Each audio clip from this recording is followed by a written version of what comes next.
Carnalitos, lo que vamos a hacer primero es retirar el asiento y una vez que hacemos eso, con una toallita húmeda con alcohol vamos a limpiar las superficies donde vamos a colocar los tank pads. Esto es para retirar cualquier residuo de cera o cualquier producto que se use para limpiar o abrillantar el acabado de nuestro tanque. Yo en lo particular no uso nada de esto, pero igual no está de más. La misma grasa que tiene uno en las manos y eso puede interferir en que esto pegue bien. Después retiramos el exceso de alcohol con una toallita o una toalla de microfibra y ponemos estos tapes para hacer una guía, una referencia de dónde es donde vamos a colocar nuestro tank pad. Una vez estamos satisfechos con la posición y el lugar, procedemos a retirar la parte trasera del tank pad para descubrir el pegamento. Y les pido una disculpa por el ángulo y que mi codo esté estorbando, pero ya una vez estamos contentos con la posición y todo, retiramos el papel, vamos a colocar el tank pad en su lugar usando como referencia las guías que previamente ya colocamos. Y una vez hecho esto, vamos a colocarla. Ahorita nada más estoy así como fijándola, aún estoy revisando que esté bien en su posición.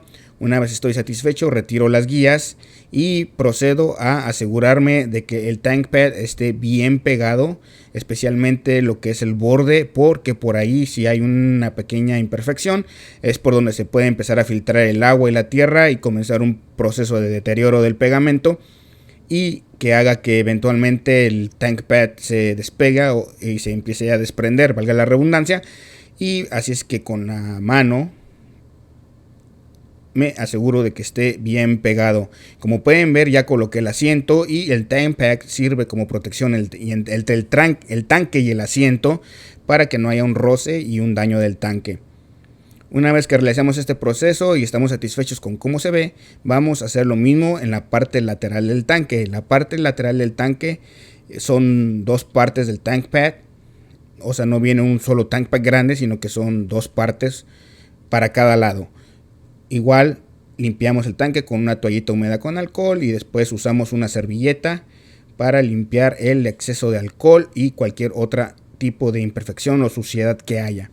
Colocamos los tapes nuevamente como referencia en la parte donde nos gusta. Muchos hacen este proceso de esta manera, de que ponen un tape en un lado, abren el tank pad y despegan la parte de atrás y después nada más lo cierran como si fuera una bisagra. A mí no me funcionó porque, como pueden ver, se desprendió. Así es que solamente usé los tapes que había puesto en el tanque como referencia y no me funcionó lo de usar el tape así. El tape que estoy usando es un tape de pintores, el que usan ellos para empapelar ventanas y puertas y todo eso. El pegamento que tiene este tape, esta cinta, no es tan adherente, no es tan agresivo y no deja residuos sobre la superficie donde se pone. Así es que una vez que estamos contentos con la posición, nos dedicamos a asegurarnos de que esté pegado perfectamente de un lado hacia el lado contrario, porque si lo pegamos todo parejo puede ser que el aire quede atrapado en una parte central del tank pad y también eventualmente haga que este se desprenda. Retiramos las cintas que usamos como guías y hacemos lo mismo para la segunda sección del tank pad. Lo colocamos más o menos visualmente, nos aseguramos que nos guste su posición y una vez estamos satisfechos con esta, vamos a colocar tapes para marcar dónde es que vamos a querer nuestro tank pad. A algunos les gusta dejar un espacio más en el centro, algunos más arriba, más adelante. Ahí es donde a mí me gusta. Así es que colocamos una cinta y vamos a colocar una segunda para alinear el otro lado.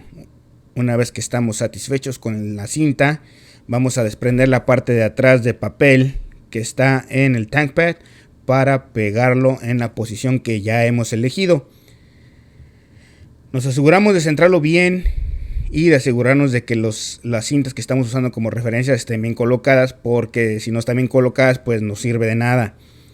Así es que aquí estoy asegurándome visualmente. Aquí tuve que mover un poco esta porque decidí levantar un poquito más el tank pad. Todo es a ojo.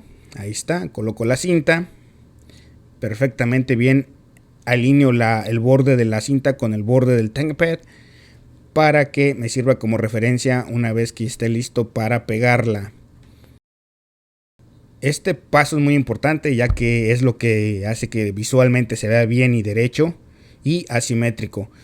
Retiro la parte de atrás del papel y ahora solamente alineo los bordes del TankPad con los bordes de la cinta en la zona que ya predeterminé.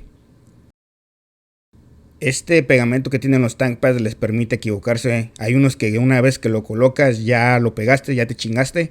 Aquí no, aquí el pegamento es muy noble y te permite volverlo a despegar y volverlo a colocar. Al menos en ese momento. Ya después que pasa el tiempo ya se adhiere perfectamente bien y ya dejas el pegamento ya sea en el TankPad y ya no puedes volverlo a pegar. Así es que, carnalitos, este es el proceso. En el otro lado hacemos exactamente lo mismo.